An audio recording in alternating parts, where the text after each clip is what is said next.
Hey everybody, it's Bonnie from Healthy Meals. I wanted to share a little recipe with you. It's called a pasta bake. Very, very simple. You can divide it into individual ingredients, or individual servings if you want. First things first, we are going to make our marinara. Now, as many of you know, I put marinara in a lot of things.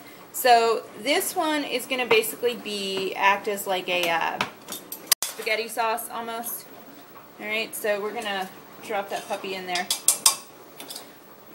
And then what we need to do is add some water to this. So get a spoon, that'll go in here. Pop all that out. One thing with tomato paste is there's usually so much left inside of it. And a lot of times a spatula won't get into it, which is interesting, but you know, it's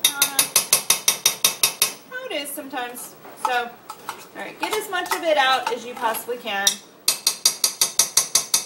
Okay, you want about 2 tablespoons of olive oil in this. We're going to use it when we add the pasta. Alright, and then some water. And we're going to grab some Italian seasoning and make this a spaghetti sauce. There we go, we got it. Our pan is actually on a medium-low heat. And let's see, we do have a little garlic, but I'm just going to stick with the zesty Italian blend. It's got everything we need it in it. And this, we want 2 tablespoons of seasoning. So this is going to take a few minutes.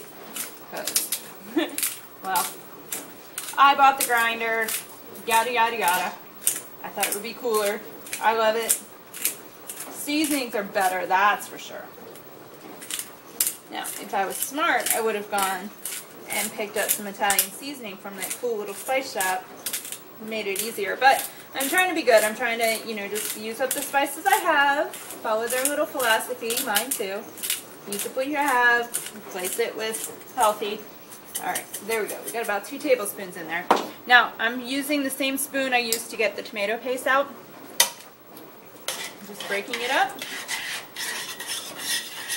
and stirring it so we end up with a nice, beautiful, simple marinara.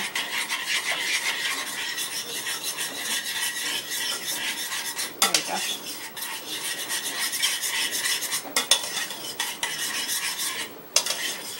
Perfect.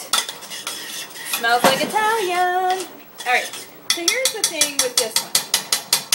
It is a spinach pasta bake, right? So what that means is you need a lot of spinach, you need a lot of pasta, you put it in a bowl, and you bake it. So here's what I'm going to do. So I have a couple of individual doohickeys here that we're going to put it in. Alright, so here, let's do it this way. How about I turn on a light so y'all can see? Here, let me turn the flash on real quick for you. Okay, so that's what your marinara looks like. It doesn't look like there's much in there, but it's going to completely coat this pasta. That is very sticky at the moment. Alright, so we put a little bit in there.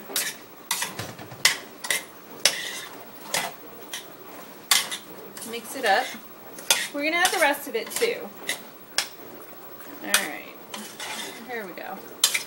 Yay. Because the big thing about pastas and sauces, it is a misnomer that you are supposed to drown your pasta in sauce. Okay? You are not supposed to drown your pasta in sauce. You are supposed to coat your pasta in sauce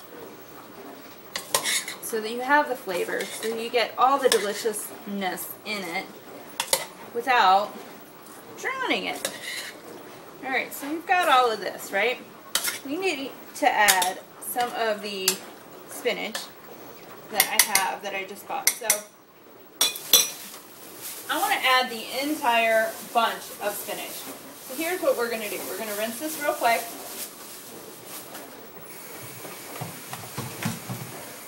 Basically, just so that you guys know, I know you can't see it, a little difficult. I had a few incidents with water and a phone. I would like to not repeat this week, so my apologies for not showing you what's up. But essentially I take the same strainer. See? There, let me show you. Take the same strainer that I use for that, and I mix the spinach up and I rinse it, let it shake out, wring it, and then all I want to do while it's sitting in here in the sink is break it up, tear it just like this into bite-sized pieces. Alright, so you don't want to do too much with this. So here's what we got, here's what we're looking at here. So I'm literally going to take and just put little handfuls in this and mix it. You know, I have this thing about not using a pot that's big enough every single time. So let's fix this. There we go. Now we got some wiggle room.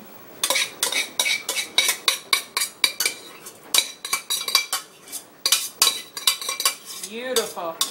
Alright, let's get some spinach mixed up in here.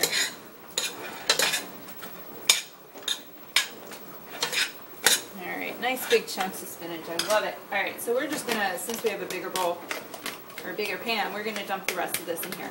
So what I want you to do is you're basically just trying to get this mixed in. Okay? That's all you're trying to do at this point. And then what we're gonna do is we're gonna take it and we're gonna put it in our little foil things. Sprinkle it with cheese and bake. It's very simple. So you've got the spinach that's going to bake in and wrap around all this. It is amazing. It's delicious. It's a fun way to have pasta. And I know some of you are probably sitting there going, what are you thinking? I'm telling you, it's amazing. It's delicious. So we're going to let this sit for just a few minutes, just in here, and then we'll put it in our little containers here. So I'll be back when I have it in the pan. Okay guys, so we have 3 servings. Now I kind of wanted to display what would happen in cooking classes, which kick off Friday. Freebie, freebie, freebie, hello. So what happens when we're in cooking class is you go home with a serving size, okay? What you're looking at right there are 3 servings. Looks like a lot, huh? It is a cup of whole grain pasta with protein, spinach. Now we're going to throw a little bit of cheese on top. Okay, this is our laughing cow. And what I'm going to do is just slice it so that we can sprinkle and put little pieces on top.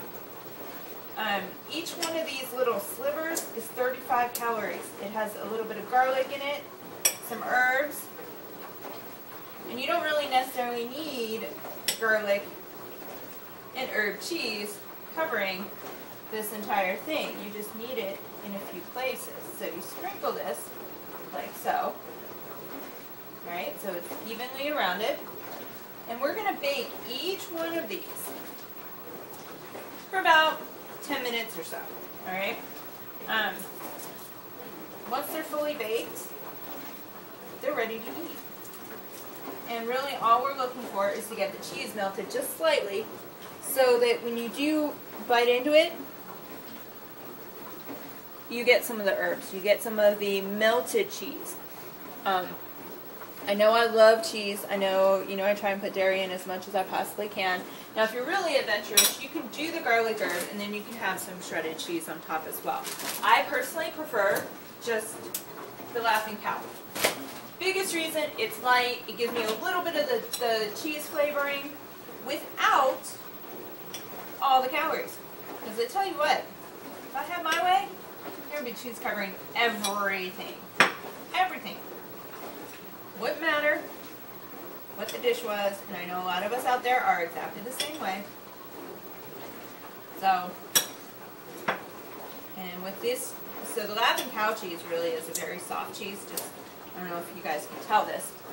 So what ends up happening is you have a real mess on your hands when you're putting this in. But, cooking's not fun if you're not going to get dirty and have fingers to lick off. See? I mean, look at that cheese. My hands are clean.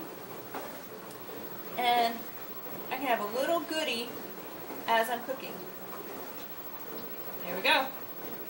Alright, so one more, and we're going to pop these puppies in the oven and see what's what. So, stay tuned. I will come back to you when these are all cooked.